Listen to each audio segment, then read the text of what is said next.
Welcome back to Joe Stunner Boxing.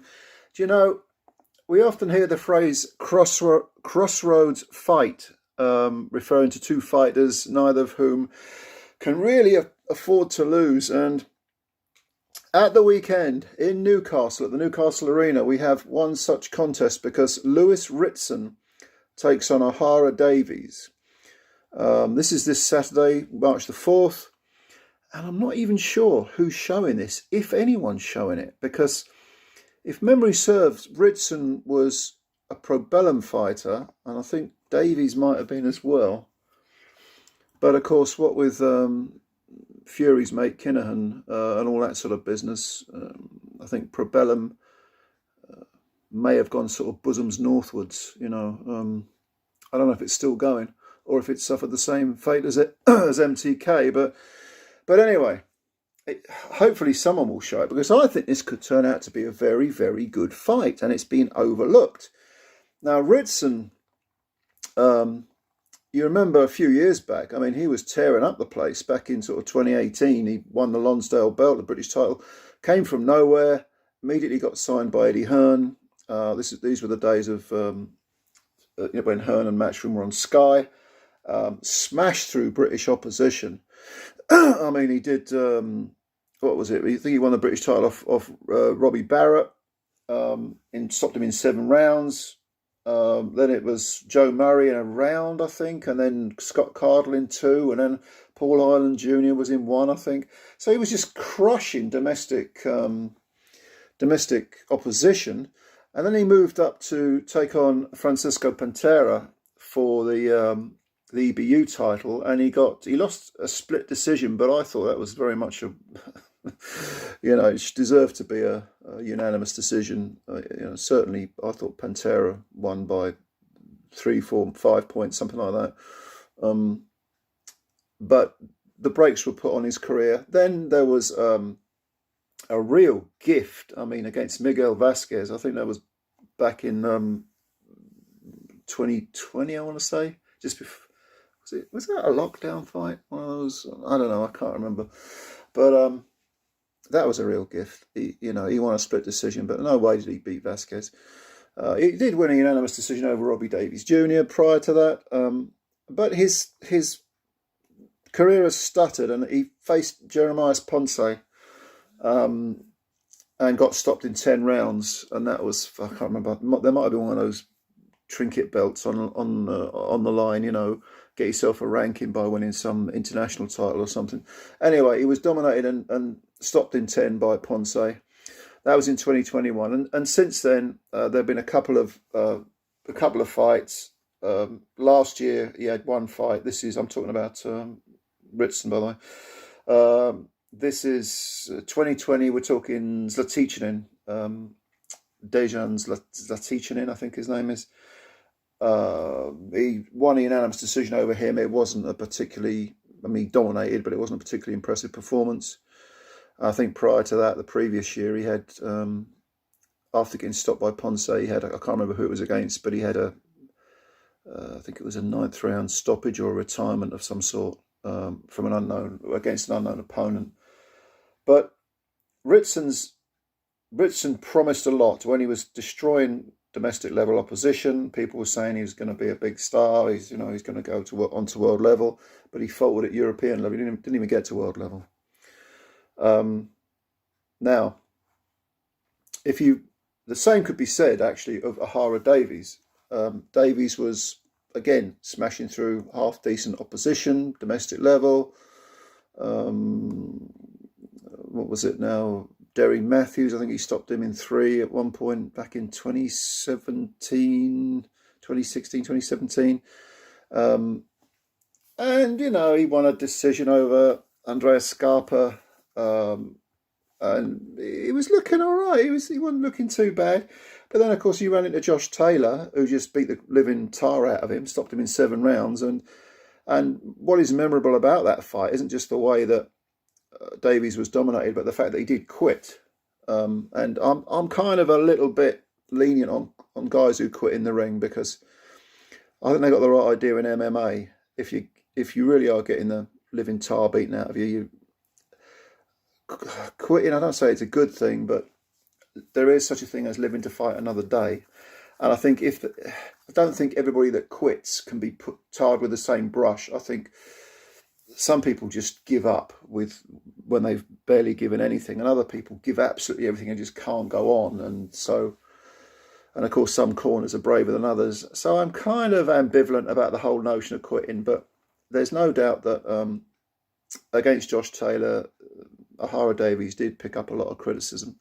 And since then, he beat Tom Farrell in his comeback fight, stopped him in 6, and I think he had another couple of fights after that, and then he lost to unanimous decision to Jack Catterall, who at the time wasn't particularly highly thought of, but since Catterall's, and I call it a victory over Josh Taylor, I mean his stock has risen, so that doesn't look too bad, that result now for Davies. And like Ritson, he got an absolute gift over Miguel Vasquez. Poor old Miguel Vasquez gets ripped off more times than you can count. And then he's had fights with Jeff Ofori, who's sort of okay English level, maybe we'll call him. He's beaten another couple of guys. I can't remember the names of these guys, but he's beaten some what he'd call C+ level opposition, maybe, Davies. But again, as with Ritson, his career stuttered quite badly. And hasn't really reached the heights that some people expected it to. Davies is also 31 years old now. I didn't think he was that old, but I looked up beforehand, and apparently he is. And Ritson himself, I think, is 3 years younger, 28, 29. Now, this is in Newcastle. Ritson, of course, is the Newcastle, the hometown hero. Davies always plays the villain. You won't get him going anywhere near Liverpool, put it that way. In Newcastle, he'll be met with a crescendo of boos, of course. Davies is an orthodox fighter. He's 5'7", I think it is. I should have pointed out this fight, of course, is for the low light welterweight fight, super lightweight fight. Whereas Ritson's a taller man at about 5'10", so he's about 3 inches taller, and like I say, younger man by 2 or 3 years. Another orthodox fighter. Ritson, when he was winning the Lonsdale belt outright, was just beating everyone up. It was pure power boxing. I mean, he really would go after you. Although against Scotty Cardle in that first round, Cardle put it on him, and he was slightly shaken, maybe just taken out of his comfort zone a bit and wobbled, and not badly stunned, but he seemed a bit shocked that Cardle was putting it on him, and then Cardle sort of gassed after giving everything in one round, and then Ritson put it on him and knocked him out in the second. But I don't think we'll see that. We haven't seen that Lewis Ritson for a long, long while. Certainly not since he lost to Pantera. And with Davies, he hasn't looked the same since being blown away by Taylor. However, of the two, I would say at this particular weight, which is 140, I would say probably in terms of one-punch power, I would give Davies the advantage. In terms of combination punching, I'd probably go with Ritson. Neither of these guys will have to go looking for each other. Both can be outboxed, clearly. I mean, Miguel Vasquez, as far as I'm concerned, beat them both. And that was an old Miguel Vasquez. That poor sod. He's a former world champ, IBF lightweight champ, isn't he? But he's been ripped off so many times, it's an absolute disgrace. So I see this as being possibly a real hidden gem that's being overlooked, this fight. You watch it, they'll start fighting and it'll be boring as hell. I'll be like, why did I make that video? But no. I think this could well be a really good fight, because I think the styles do gel. They both come forward. Neither man has a tremendous defence. Defensively, I would say probably Davies is slightly better. In terms of footwork, I'd say Ritson's got the quicker feet. Jab-wise, I think certainly Ritson's the busier fighter. He lets his hands go more. Davies, on the other hand, tends to pick his punches a bit more prudently and puts a bit more meat on them. Like I say, the individual punch power comes from Davies. Ritson's industry is better. He works his hands a bit more. leaves himself open. I mean, this is a difficult fight to predict, but, and I don't say this with any confidence, but I think what we might see is a close decision in favour of Ritson. Close unanimous, majority split, maybe, you know, I don't know about a split. I think Ritson will win, and I think he'll have to come through some very sticky patches. But I think the fact that he lets his hands go more, he's busier, he's got the crowd behind him. Again, this is at the Newcastle Arena, so he'll have the crowd cheering him on. I just think he might outpoint Davies, but he's got to be careful because he can be hit. Davies does hit hard. I also think with Davies, I just get the impression that I'm not convinced he really wants to be a fighter.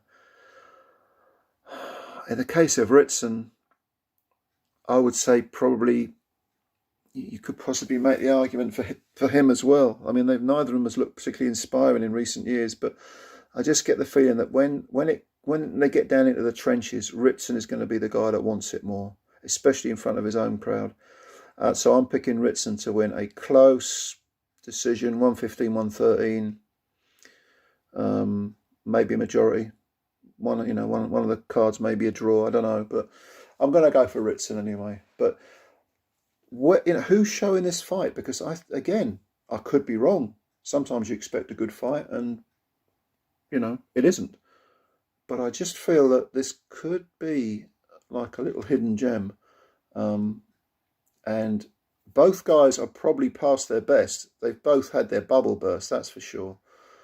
But sometimes when two fighters when their careers are moving in a downward trajectory, they can meet and provide a lot of entertainment, a lot of really good, just very evenly matched. And of course, as we know, especially from the weekend with the whole Jake Paul, Tommy Fury thing, it can be low level. These guys are obviously a lot higher than that in terms of talent, ability, schooling, and so on. But it doesn't have to be grade A skill for it to be entertaining. And these two guys who are sort of above British but a little bit below European, I think we could see a very, very good fight indeed. So I'm going to look out for this. I wish I knew who was going to show it. Might end up on Fight TV or one of those channels. But yeah, keep your eye out for it. Let's see. You never know. Someone might show it, hopefully. Stream it. Anyway, what do you think? Did you even realise this fight was on? Because I didn't until last week, I think. Someone told me. Who do you think is going to win? Do you think you might think this will be a crap fight? You might think, oh, what are you talking about? This is a load of rubbish. But I would keep an eye on it because I think it might be good. Leave your comments below. Subscribe to the channel if you're new. Please do that. You help the channel out. And of course, like the video as well. That helps us out a great deal as well. Thanks as always. I'm looking forward to reading your comments. Take care of yourselves. Bye for now.